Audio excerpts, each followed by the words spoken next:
Hello, everybody, and welcome to Unstoppable. I'm your host, Kerwin Ray, and today I chat with the award-winning writer, producer, and director, Bill Bennett. This conversation was epic. Not only has this gentleman won 2 Logies, he's been nominated for 12 AFI awards and has won titles including Best Picture, Best Director, and Best Writer. But what's most fascinating about Bill is his story about how he learned to trust his intuition that stopped him literally inches from being T-boned by a truck. After this, Bill spent over a decade traveling the world and studying and researching what intuition is all about, and to create a widely acclaimed feature documentary, PGS. Honestly, I can tell you right now, this is one of my most favorite podcasts. So if you'd like to strengthen your intuition, if you'd like to learn about your intuition and just get in touch with the things that you don't understand, get ready for this one. It's going to go deep.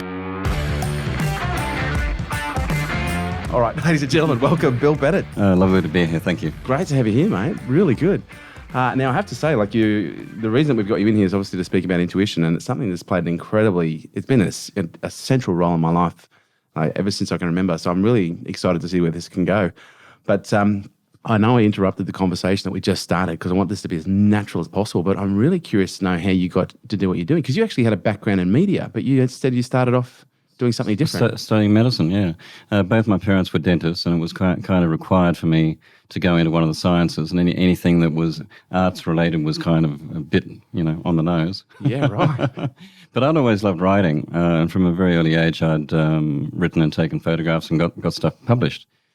And so medicine and I didn't click. I switched across to journalism, got a cadetship at the ABC, ended up spending 12 years at the ABC, moved into documentaries, Four Corners, A Big Country, as a producer-director. I won a Logie for Television Reporter of the Year. Get out of town. Mm-hmm. This is the first Logie winner we've ever had on the show. I've won 2 Logies, in fact. Stop it.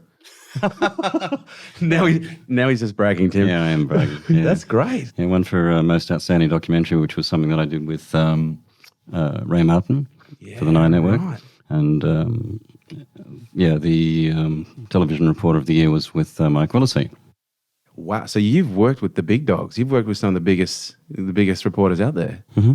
I dare say you must have learned an enormous amount about investigative journalism, like the real stuff, not the stuff that we see, on a lot of the newspapers these days. Yeah, the thing about TV, of course, as you know, is that there's not a great deal of time. And even with Four Corners, there's not a great deal of time. The piece that I directed with Ray Martin, there was time, it was on the Chelmsford scandal. You might remember the mental health issue scandal. Yeah, right. Going back. But my heart wasn't really in journalism, Kerwin, because I always hankered for storytelling. And I then sort of segued into documentaries, and documentaries then led me into features. And from 1985 onwards, I've just been making feature films. Yeah, right. Anything that we would know? Kiss or Kill won me best director and best film at the AFI Awards. Wow. And I think I won another 7 AFI Awards as well. Just another 7. Yeah. I counted up one day, and I've actually been personally nominated for AFIs 12 times. That's incredible. It was interesting because actually when I started to do the background on you, when Lou put me in front of you, because I've got a massive passion for film, and it's only been in the last couple of years where I've really been able to manifest it in some kind of a professional context. So that's something I'm going to want to talk to you more about as we go. But where I'm really going with this is you come from a background in journalism, but real journalism, where investigative, hard-hitting, what are the real facts, not what are the facts that, gets clicks and sells newspapers, which is kind of interesting when you look at the subject we're going to be talking about, because the subject we're talking about is intuition. And it's interesting how for many, intuition, and I've noticed this in the last 20 years in business, going back 20 years ago, intuition was not a word you would necessarily want to say from stage without people thinking you're a little bit weird. Yeah, exactly. And then the likes of, Oprah Winfrey and Richard Branson and Bill Gates and still Steve Jobs. And Steven Spielberg. Exactly. George Lucas. There are so many now high-profile celebrities, CEOs, entrepreneurs, and just good people in general that have created success in their life who now actually acknowledge and give credit to intuition, this internal guidance system that people have for the success that they've had. It's very real. It's very, very real. Steve Jobs was a huge advocate, but so was Einstein. So people who come from a scientific, mathematical basis have embraced intuition. Yeah. In fact, some of the greatest scientific breakthroughs have happened through intuition. And that's why I love this conversation. Have you at any point read about neurocardiology? Neuro means brain, cardiology means heart, so it's got to be a heart-brain connection. Well, there's an institute in America called the Heart Math Institute. That's what the whole basis of neurocardiology has been based on. And the resonance between the two and so forth. Yeah. So I can kind of match you on that one a little bit. Beautiful. But that's what I loved. Like when I first started studying neuro, because I'm a nut for, because I grew up, I've got a father who's a world-leading economist. I've got a mother who's a clairvoyant and a psychic. It's like, ta-da. Oh my goodness. Yeah, I know, right? What a blend is that? What a blend. So I feel very privileged, but I grew up in an environment where intuition, psychic nature, even reading tea leaves, it was a daily occurrence in our household. That's amazing. And I've seen how the rest of the world can look at that and almost shun it to a degree, which I did for a long time until I came into my own. Yeah. But it's really fascinating now when we start, hearing from the heart math and the neurocardiological science behind that, where we start understanding, well, the heart is sending more information to the brain, the brain is to the heart. Yeah. The heart is really has the ability to receive information from its environment. And the heart has brain cells. 40,000 neurons. Yeah. 100,000 times the electrical charge of any other organ in the body. The only organ in the body with sufficient electrical charge to actually imprint information in the morphogenic field around it. It's incredible. So when you feel something and something feels right, and often it's felt in the heart, that's the reason why. Yeah. Well, it's interesting because in Eastern science, they say we've got three brains. We've got the head brain, we've got the heart brain, and now they've discovered also there's neurological tissue in the gut. So from your perspective, because a lot of people, my assumption is that everyone has a different relationship with what the concept or the definition of intuition is. I'm curious to know from your experience, what does intuition mean to you? Well, okay, so I can give you a short answer or a long answer. I'll give you the short answer first. And what prompted me to make this film was that I heard a voice as I was driving to the airport in New Orleans. I was working on a movie there. I heard a voice telling me to slow down. I was running late for the flight, and in fact I wanted to speed up. The voice said again, slow down. I slowed down, and this huge truck ran a red light on a cross street and missed me by inches. If that voice hadn't kicked in, and more importantly, if I hadn't listened to that voice and acted on it, I would have been killed and I wouldn't be here right now. And so that's what prompted me then to go on this incredible worldwide search to find out what was that voice, where did it come from, and why was my life saved. And I've spent now over a decade studying and researching and talking to people about what is intuition. And I got to say, Kerwin, I was really confused about what intuition is, because it's a word that's used by a lot of people in a whole bunch of different contexts. And I could never really kind of find a definition of what it was that, what that voice was. And what I came up with was this, and I made this up myself. Intuition is a sudden, unexplained insight that comes unaided by logic, intellect, or expertise. Now, that is a definition that fits what happens to me. But in my research and so forth, I found out that, again, I kind of came to this conclusion. There are three types of intuition. There's survival intuition, which is survival of the species. There's cognitive intuition, which is what a lot of CEOs and people that you might come in contact with refer to as intuition, because that's intuition based on expert knowledge. So a CEO, makes a flash intuitive decision, but he's pulling from expert knowledge that's often forgotten knowledge, or it's subsumed, what I call subsumed memory recall. And then third category is what your mum would probably believe in, and that's what I call mystical intuition. Yeah, right. And mystical intuition is can't be categorized by any logic or past experience or past knowledge or anything like that. It is the voice that comes and says, slow down. It manifests in dreams and coincidences and synchronicities and ways that are truly esoteric. And so those, when I started to figure out that there are three types of intuition. So what was the first one again? The first one is survival. Survival, right. So survival is survival of the species. Yep. And that's this uncanny ability that a mother might have for the safety or well-being of a child. But it's also for us adults. We find ourselves in a dark alley somewhere and suddenly, the hairs on the back of our necks. To primal, like when we were dragging our knuckles through the jungle, and we were like, where do I go to get food? And it's like, I feel to go this way, or I'm going this way and I feel danger. Maybe I should turn around and go away. Exactly. Yeah. You see, I've figured out that the primary purpose of intuition is to keep us safe and from harm. Yeah. Because we can't hope to follow what I will call our destiny path through life if we're knocked off by a bear. Yeah.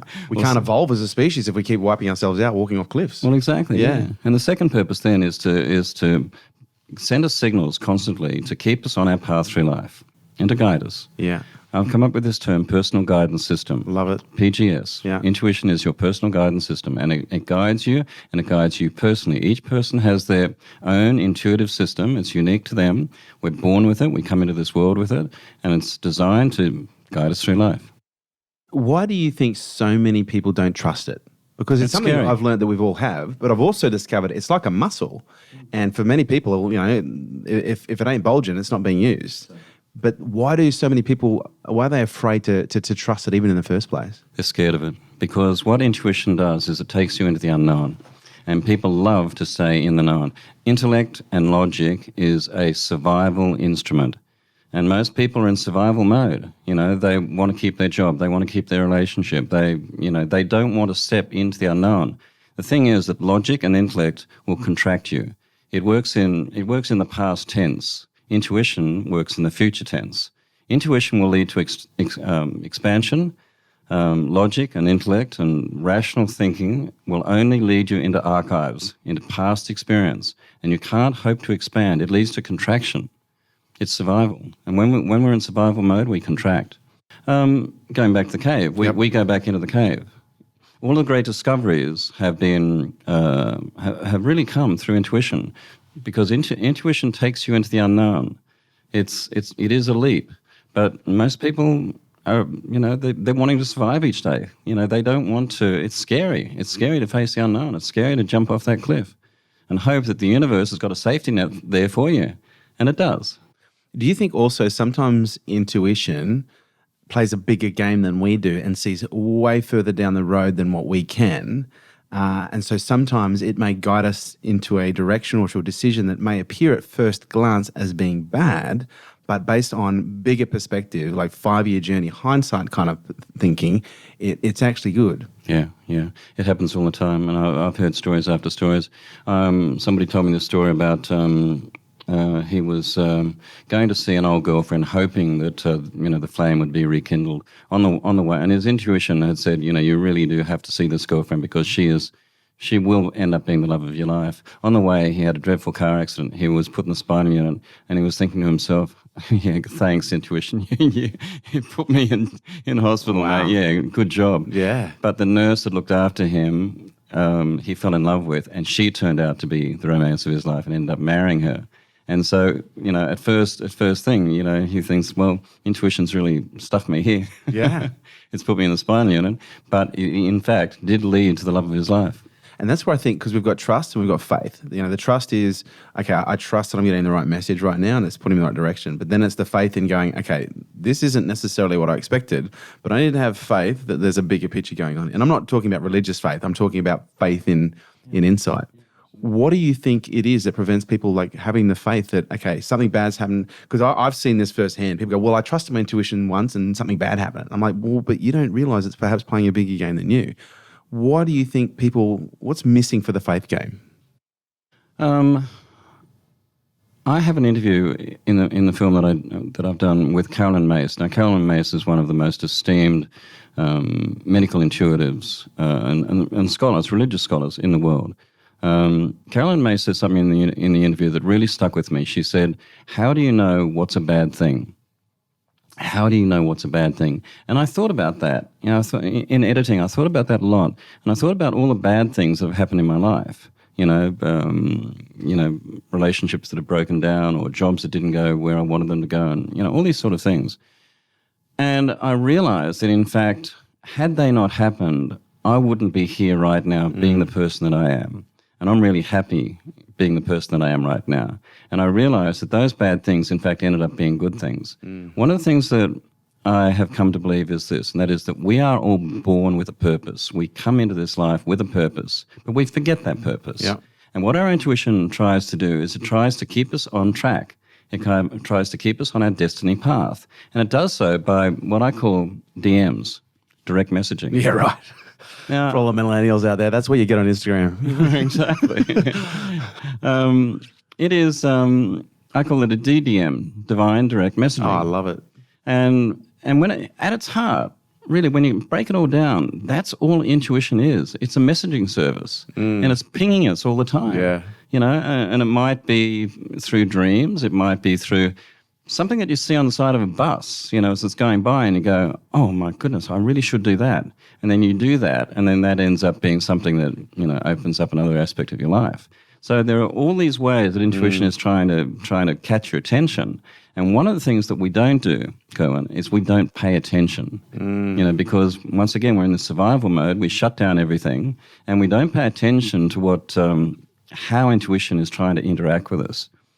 I believe that we have an energetic system, and that intuition is a legitimate system.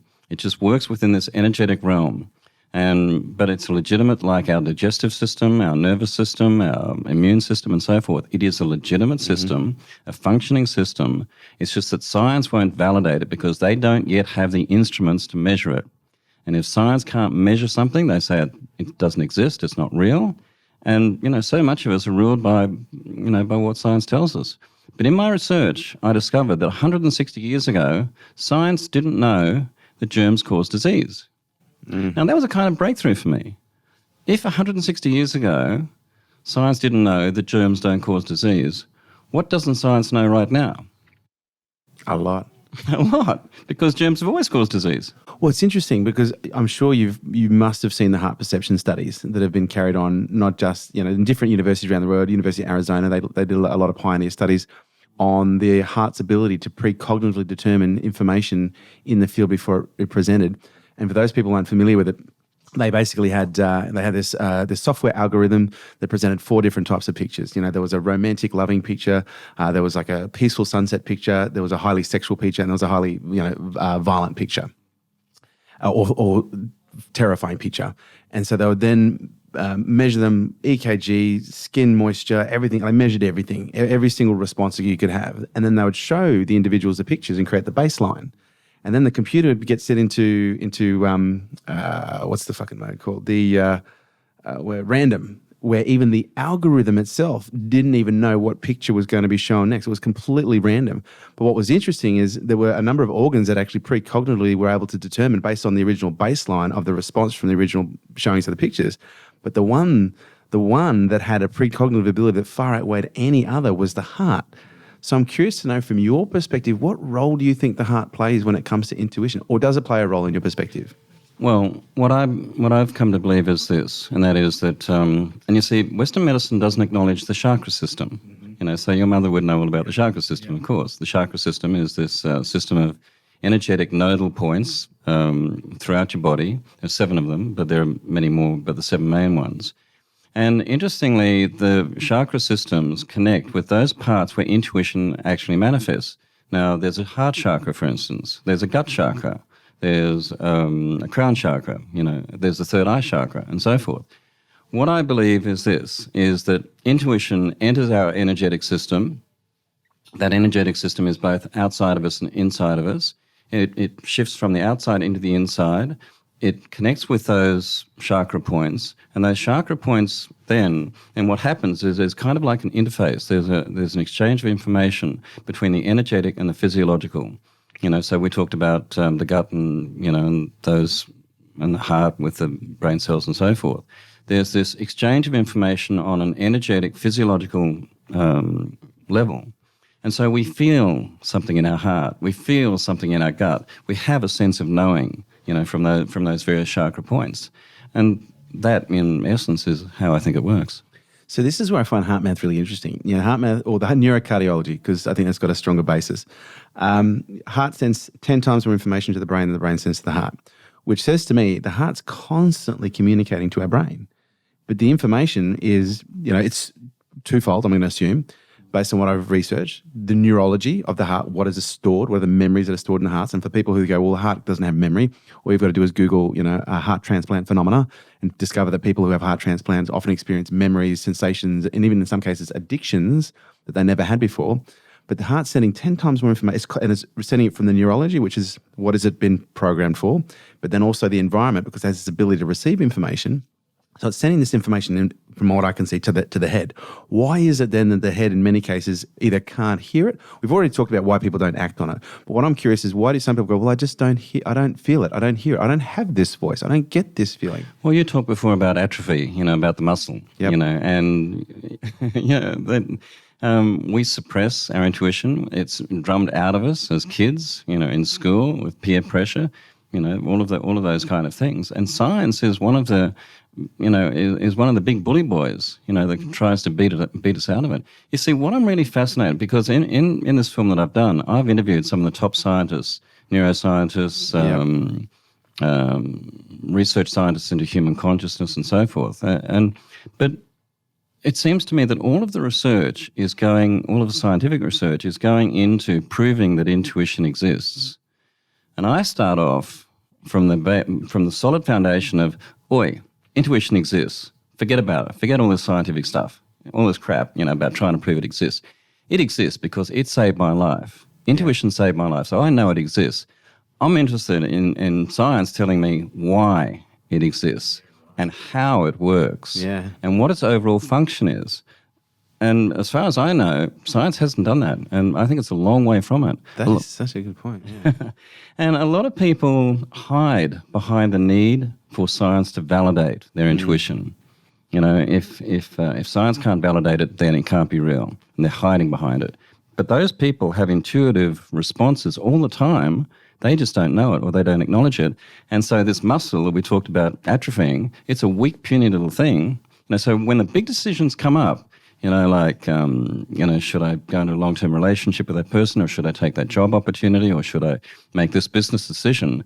They've got this atrophied muscle that ain't working for them. They can't lift that, 50-kilogram weight, because they haven't lifted smaller weights in the past. Do you think it's also fair to assume for some people, because we live in a world now where we are just dominated and bombarded with commercial messaging, we're dominated and bombarded with information and messaging, and one of the things that I've learned working with individuals is the more I get them to calm their mind, the more intuitive they become.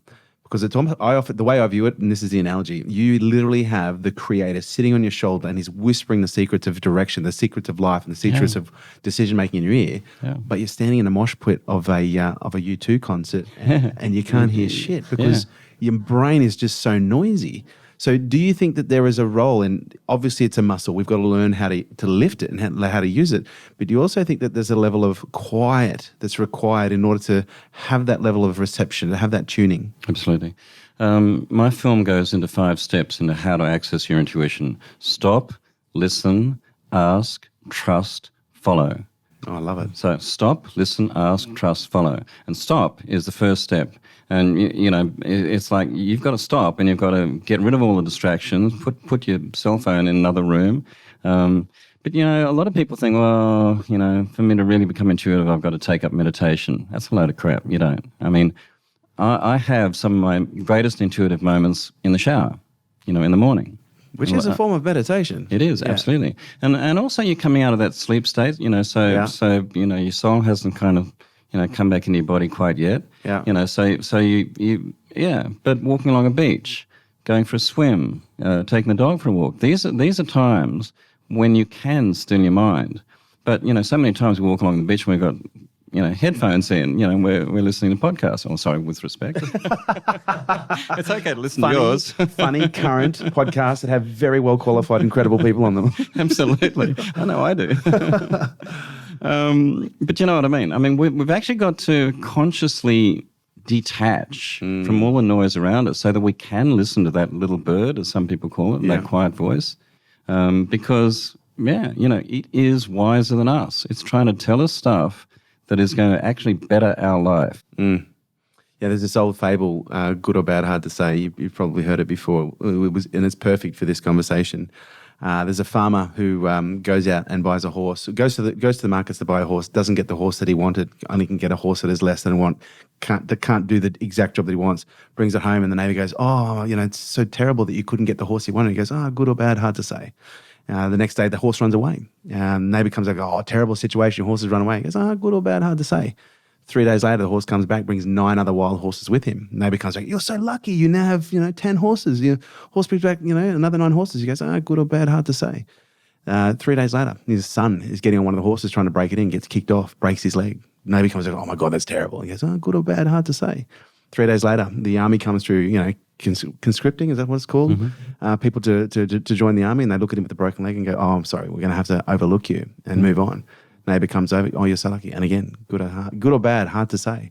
And that really is the role, our role within the intuition messaging system, is to not necessarily judge what the message is saying, but to, as you say, stop, listen, ask, trust, follow. Yeah. And, trust, of course, is the big one we talked about, but also following, because, on one level you can intellectually go, okay, that's an intuitive response. I trust that as being valid, but then they don't act on it. They don't move forward with it. And following through, and particularly in business, because in business, you're under so many pressures from shareholders or, board or, all of the, numerous pressures that somebody in a top position, a decision-making position is in. And they get to a point where they go, oh, I've got an intuitive response to that, I trust that. But then they don't have the balls to follow through. Maybe you should add that one as like number 5, balls. Yeah, and so the female top executives can take their own. Well, that's actually definition of that. Yeah. But what's interesting is you do hear, and I've experienced this in my youth, because my mum used to mix with some really interesting and weird people. But I have noticed, not just from there, but also since then, that women in many cases are almost, for whatever reason, and we can talk about that. I'm curious to know your perspective. Why is it that women in some cases, not all, are more prone to be able to hear and act on their intuition, whereas men tend to resist it a little bit more? I think once again it comes down to very primitive things. The female species, the female people of gender is. We talked before about survival intuition, and so they have honed their intuitive responses to keep the kids alive and all of that. Right. But there's also the other aspect of survival intuition, which a lot of men are into, and that is that I've got to keep this job, I've got to go out and earn this amount of money, I can't afford to listen to my intuition because, you see, I'm writing a book at the moment on the film, and I'm looking at this aspect of conditional intuition. Conditional intuition is, I will become intuitive once I get through college. I will become intuitive once I get that job. I will become intuitive once I've got a stock portfolio that allows me to be intuitive. Yeah. It doesn't work that way. Yeah. It doesn't work that way. Intuition is unconditional. Yeah. Absolutely unconditional. Yeah. That's so funny you should say that, because, oftentimes, people look at living life in often the same way. Once I get that job, then I'll relax and I'll spend more time with my family. I'll be happy. Yeah, the happiness equation. Yeah. Bingo. Yeah. It's interesting because I've had so many people say to me, and I was speaking to large rooms, or whether it be hundreds or thousands of people, and, we start talking about intuition, and oftentimes, you can get a mixed response from a room. And, I've said this thousands of times, okay, well, let's battle test this. Let's see if we've all got levels of intuition that we perhaps haven't acknowledged or recognized. And I'll say, so how many people here have ever been in a situation before where someone's walked in the room, they haven't even opened their mouth, you've never met them before, and you go, there's something about this person I don't like. And then they open their mouth and you're like, fuck, I knew it. And 99% of the hands in the room go up. Do you think and which I then validate, so we're all intuitive, it's just degrees that vary. Do you think on some level there is still perhaps a level of stigma around what we are referring to as an intuition that is preventing people from fully investing or having the trust and the faith to really get into it? Absolutely, there is, yeah. And it's one of the things that I hope this film does is demystify intuition, because one of the reasons that I've called it personal guidance system is I'm really pushing this notion that it is a legitimate system. It's just that science hasn't validated it. And I think science has a lot to answer for, really, from that point of view. But if you look at intuition as being a system that we all have from birth, like our cardiovascular system, and we start to treat it like that, suddenly a whole lot of the woo-woo and the mystique of it drops away.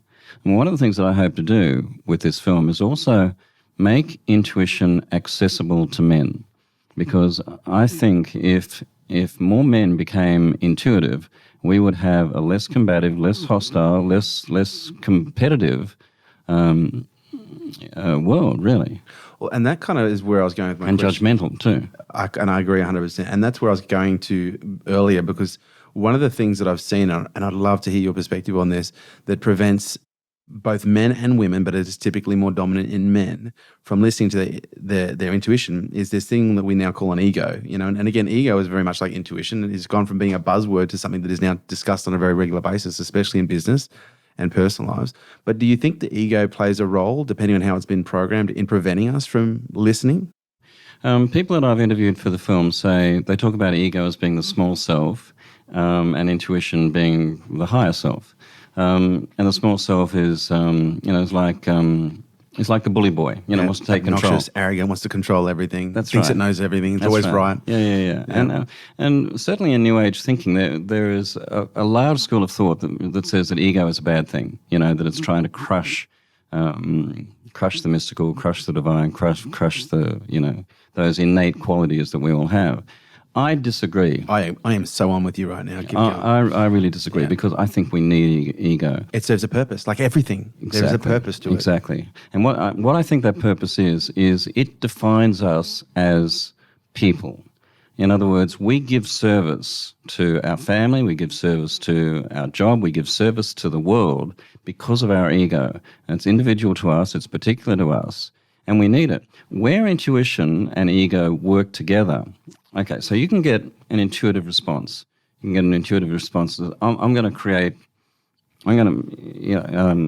Musk, what's his name? Elon Musk. He says, I'm going to create this car. And it's going to be this, this, and this. And that's an intuitive thing. Then his ego kicks in. And then the car is going to look like this. It's going to be shaped like this. It's going to go this fast. So ego and intuition are working. The ego of Elon Musk is such that it is giving a particular personality and characteristic to the service that intuition has provided him. Does that make sense? Makes total sense. And this is where I say, like, there's good food and there's healthy food, there's unhealthy food. There's good ego, there's healthy ego, and there's unhealthy ego. And what I've learned through my own experience is an ego is malleable.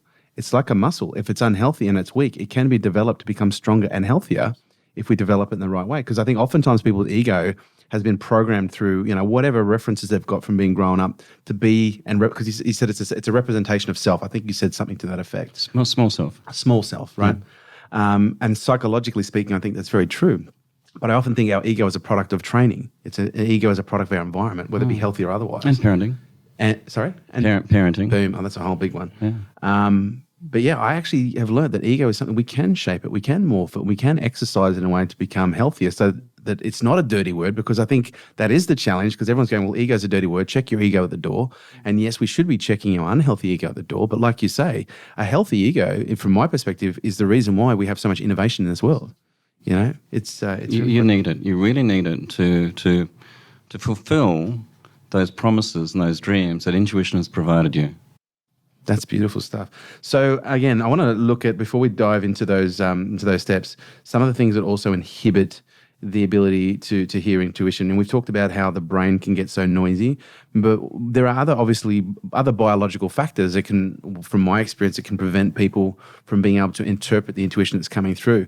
I'm curious to know what your perspective is, though, on the effects of emotions and the effects of stress when it comes to intuition. Emotions and stress, when they're all passed down, when you dig right down archaeologically, come down to fear. They all come down to fear. So the stress might be, I'm going to lose my job. That's fear. The emotion might be, I think that person doesn't like me. That's fear. It all comes down to fear. And fear is the biggest inhibitor to intuition. If we get to a point where we can let go of fear, step out of fear, then suddenly everything becomes so much easier. All the burdens are shifted. And strangely, Kerwin, after the making of this film, I'm now at that point. I should explain, I've made 16 movies, like 16 feature-length movies, as a producer and as director. Yeah. And I've won awards and I've gone to film festival and all that sort of stuff. And that gets you an ego. Humility is when some of those films don't work. That gets you humble. Yeah. Mighty fast, I tell you. But I started out making this film the way that I tried to make... I started out trying to make this film the way I'd made films in the past, and that is through very strong type A personality characteristics. You set a goal, you set a time frame. Logic, storyboards. Exactly. You blast through obstacles, you're relentless, you're ruthless, and you get to make the movie. I went into making a movie on intuition, and it just didn't work. It just didn't work. The financiers that I dealt with in the past didn't want to know. The sales agents didn't want to know. All of that sort of thing. And it suddenly dawned on me that the only way that I could make a film on intuition was to become intuitive. Yeah, and that was scary. That was scary because what that meant was that all of the ways that I've made movies in the past had come down to control. Producer, director, my production company, in most instances, I had control. You make a film intuitively, you have to let go of that. You have to let go of control. And that was terrifying. But ultimately, I should explain. I was at the point of giving up. I've been trying for about 12 years to make this film, and nothing was working. Yeah, right. And one night I had a dream, and the dream was very clear, very, very, very, very clear messaging, and that was I had to go out, make this movie. I shouldn't worry about having the crews that I had in the past, the budgets that I had in the past. I just had to start immediately off my own dime, even if it meant going out, buying a camera, shooting the bloody thing myself. I had to do it. But the thing is... Great drone work, by the way.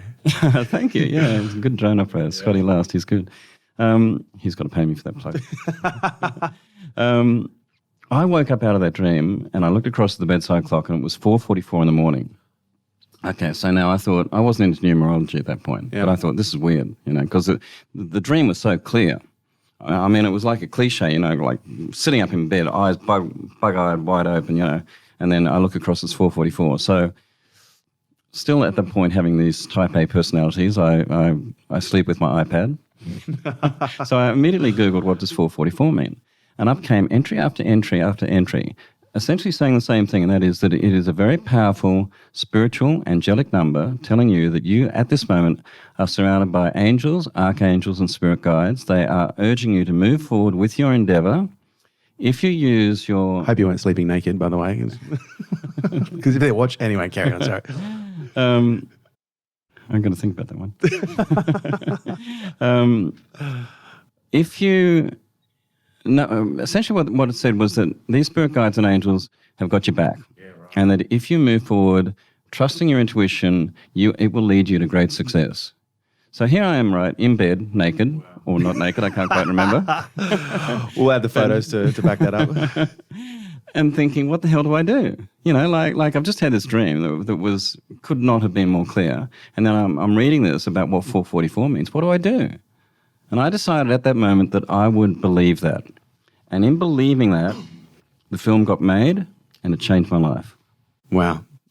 That's the part I didn't know, and that's an incredible part of the story. But it is interesting when we look at the biology of fear and the biological effects on the physiology, which is also the effect on, I guess, what we would call the spirit nature of intuition. And this is what I found really interesting about some of the work that I learned with neurocardiology and the role the heart plays, right?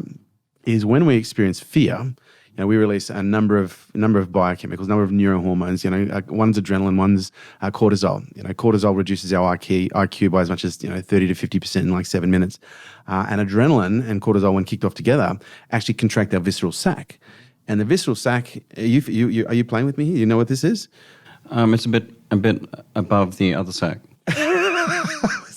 It's the one we can see. It's quite visceral. Right. So the visceral sac is what contains all of our major organs. Mm-hmm. And when it is activated, it contracts and it squeezes all the major blood flow out of those organs because, the small intestine, large intestine, the largest blood flow of any organ in the body. So it squeezes all of that blood out into the extremities so that we can fight or flight. Mm-hmm.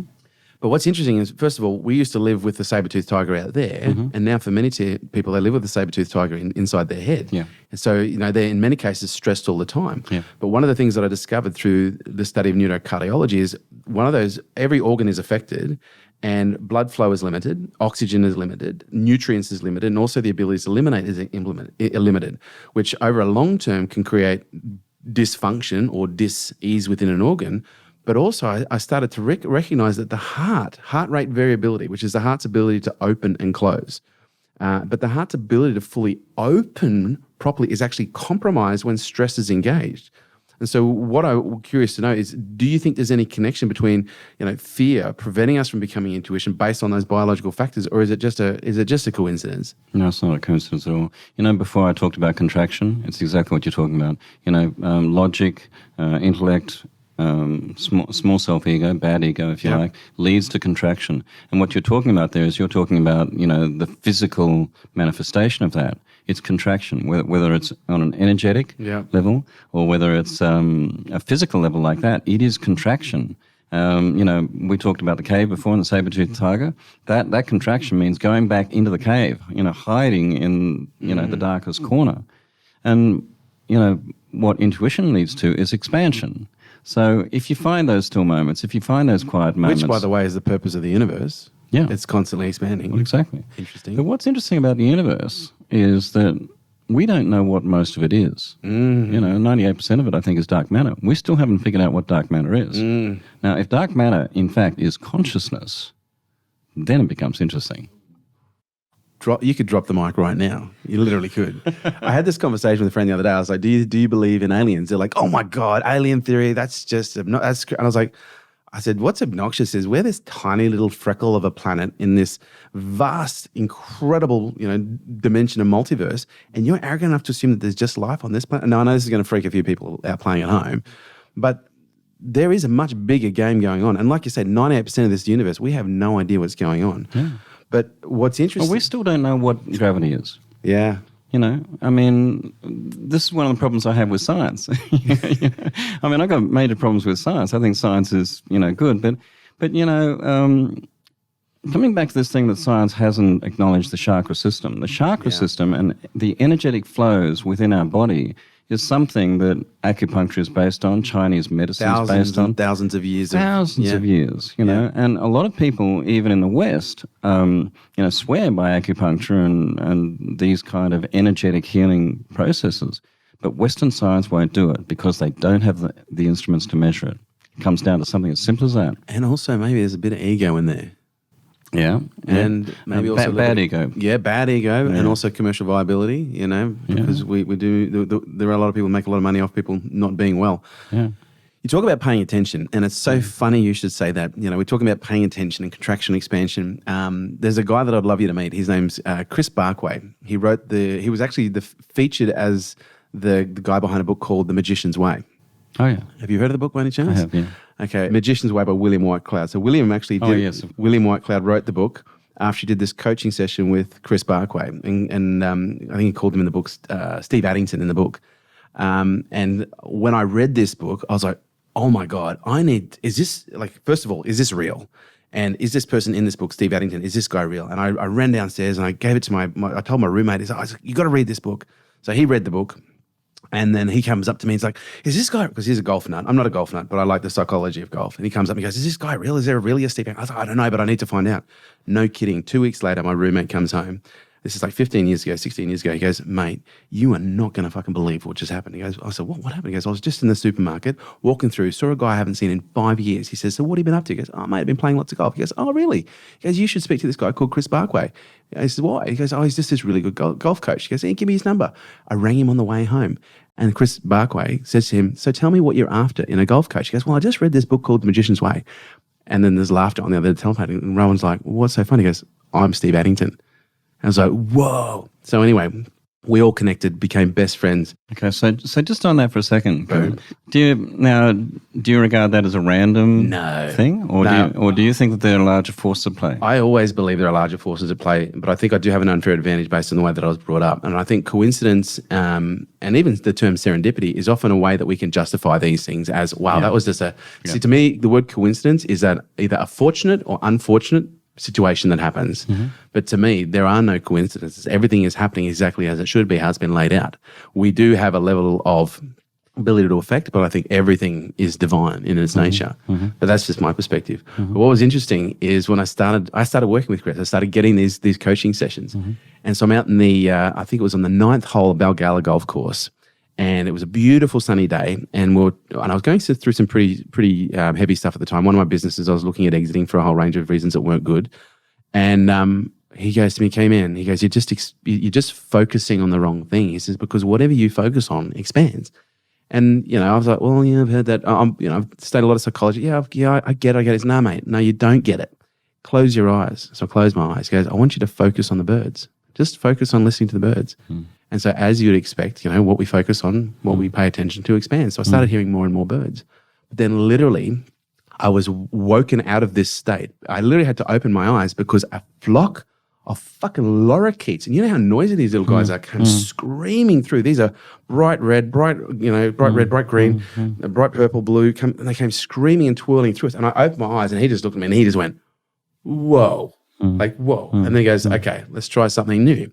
Close your eyes and just focus on the traffic. And so sure enough, the birds went away. And I mean, not just the birds went away, the sound of the birds went away, and the noise of the traffic comes up and starts getting louder and louder and louder, to a point where we're like 30 seconds in, and then all of a sudden you hear from what I can hear, because I couldn't see, it was like a truck slams on the brakes, and you hear it go, and I know it was a truck, because it was like, and then you just hear this smash.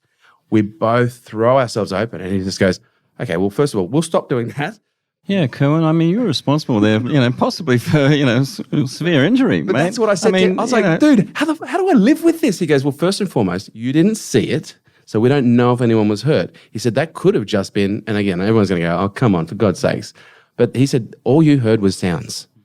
What you got was a message. Don't judge the message by what you think happened around it.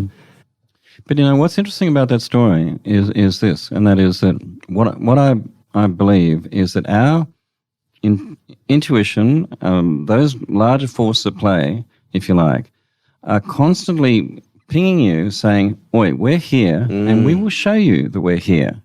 And so when those flock of lorikeets came in, that was these larger forces at play, higher realms, if you like, showing you, demonstrating to you just how powerful you are as a person. And it's so funny, that's exactly what Chris said. He said, this is just a demonstration of, and I don't want this to sound an egotistical way, because this is for all of us. This is just a demonstration of how powerful we all are. Exactly, yeah.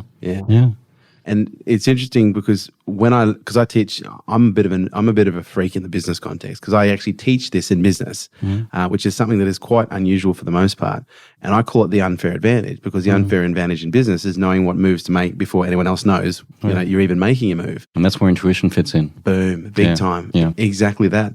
But then, I started to teach this to broader audiences through content called Power to Create, which is just letting everyone know that it's not just business people have access to it. Everybody has access to it. Yeah. Now, if we have the ability to regulate emotions in a healthy way to keep us clear, if we have the ability and the tools to regulate stress in a healthy way to enable us to keep us clear, but also that trust, that knowing that we can listen, we really do get the keys to the kingdom in so many ways, because we're literally told what to do. Exactly. I mean, it's an incredibly powerful tool. It's an incredibly powerful resource, and it's available to every single one of us. You don't have to be a big CEO or anything like that. It's not on subscription. You don't have to pay for it up front, on lay-by. It's free. It's true. Yeah. And how often in life do we get access to such incredible information that is free? Okay, the fucking internet, but that's but you take my point. Yeah. So let's talk about these steps now, so that we can make this practical. Because this, by the way, this is I am just so in my element. My intuition is, and I hope you don't mind me saying, we're going to do a project together. Cool. We are going to film. We're going to do a film or something together. Yeah. Because we've been saying, we've actually been saying I've been saying this for 10 years that I'm going to get into film. And it's only since what we've been doing in social media that I've had filmmakers around me okay, now I have the tools, I have the talent. I've got incredibly talented people like Tim and Matthias and Johan and Lou and Evie. But what's interesting is I've been saying, as of this year, our goal is to actually make either a short film or a short documentary to put into something. So anyway, I'm just putting it out there. I've already felt it, whether or not you know it or not. You may not even want to. This could get fucking awkward. But I said we're going to do something. It's just too. Yeah. No, I like the fact that you swear. Oh, dude, I am. I'm like Anthony Robbins. Man, does he swear? Oh, he swears a lot. You've been to UPW? No, I've seen some of his videos. He's got a potty mouth. Yeah, I get in trouble all the time. So let's talk about these steps. Let's bring a level of practice, because oftentimes intuition is seen as something that is, that is too airy-fairy. Yeah, but so let's create some practicality. What are the steps to tapping into the PGS? Well, I went stop, listen, ask, trust, follow. But I think, in fact, even before that, there are a couple of steps. One is you have to acknowledge that it exists. You have to acknowledge it, because if you don't acknowledge that it exists, you're going nowhere. It's got to be a belief. Then you've got to be willing. You've got to be willing to work with it. And that's a terribly important one. And then you've got to pay attention. And paying attention then starts to move us into this stop, listen, ask, trust, follow thing. But those 3 steps, acknowledgement, willingness, and paying attention both internally and externally. So paying attention to the flock of lorikeets, for instance, and seeing significance in them, not dismissing it as just some crazy coincidence, but then paying attention internally to all of those murmurs of your heart, and the gut feelings and that sense of knowing. Paying attention is terribly, terribly important. But stopping, listening, asking. The thing about asking is don't put conditions on the answer. You can, because we don't always like what it tells us. Exactly. A wonderful psychiatrist that I interviewed in Los Angeles said it is the purity of the request that then purity of the request that. Ooh, that's a write it down. It really is. Right. Yeah. That and then the answer comes. The right answer comes. Trust, we've talked about, huge, and following through. And then balls. Oh, and balls and follow kind of go hand in hand. No pun intended. Well, hand in ball. Pun not intended. So, okay, that's great. So stop, slow down, listen, because I think that is the quietness of the mind. So we should be creating space to listen. We should be, whether it's walking on a beach, a level of mindfulness, even cleaning, can give us doing that the dishes. Exactly. Doing something like that. Doing something repetitive, something where you're taken outside of the, the chatter of your mind. Some people talk about, having a monkey mind. Yeah. My mind is like a rampaging gorilla that's been tasered. I can tell you. Crack. On crack, that's right. Yeah. It takes a lot. And I'm sure it's the same with you, because, you're busy, you're full of ideas. I'm ADHD. I do a lot of work to calm this shit. Well, exactly. Yeah, I'm sure. So you're the rampaging gorilla that's been tasered on crack, and we've got to add a couple more to that. Okay, I'm dyslexic. We could keep going. 3 brain injuries. We could just honestly, Okay, I just have enjoyed this conversation so much. Trusting is a big one, and that's I think it is, and that's the key to it, because you can get to that point, and you get these intuitive signals, and then trusting, and what that means is you've got to trust that your back's covered. That there is that safety net there. You've got to step off that ledge and not be prepared to crash to the rocks below, but to soar, to fly, to go to great heights. And trusting will do that. But on the same time, do we need to trust that we may actually hit the ground before we actually learn to fly? Well, because it's almost like we're putting a condition on trust that it's going to give that. Well, for as long as we trust it, we'll be okay. But again, it's that short-term thinking, I think, that gets us into trouble. One of the things that I learned was this notion of divine timing. That we have our timing. That we think that this should happen within this time frame. And if it doesn't, you talked before about this much bigger picture and this much bigger cycle. We're only seeing a small sliver at any given time of what we think is our fortune or misfortune. But the universe has a much bigger time frame. Grander plans. Yeah. And, when I think about it, so I think about, we talked before about coincidences, and we talked about all these things. I think that there's like this puppet master somewhere and pulling all of these strings, but there are like these millions and millions of strings. Kerwin's walking down the street and he's got to bump into this person around this corner, but for him to go, he doesn't normally go around this corner, he goes around the other corner because, they've got a coffee and something, but today I'm going to send him around this corner so that he's got to meet this person. And then I've got to figure out this person he's got to meet doesn't normally go that way, so there's a lot that the universe has got to figure out. Yeah. There's a lot that's got to coordinate. Yeah. And sometimes it takes a little while. But you see, there's no time and space. There's no time and space. I love that. It doesn't exist. So ask the purity of the question. I love that. So what does the answer sound like? Because, is it for some people, it's a voice? Is it for others, a sensation and a feeling? And is it for others just like maybe a symptom of mental illness? Well, I went to up to Dharamshala, right to the border of Tibet, and I interviewed this Buddhist scholar. And he talked about this. We talked about voices. And he said in Tibet and in some of these Buddhist countries, people come to them with all of the symptoms of schizophrenia, and what they do is they develop them and they train them. And instead of medicating them and institutionalizing them, they say these people can be seers. They can be oracles, and let's develop these powers. And I thought, my goodness, what a way of thinking about that. It's beautiful, and it's pure. Like, it really is pure, rather than just labeling them as someone that is perhaps crazy or schizophrenic, like actually tapping into it. Yeah.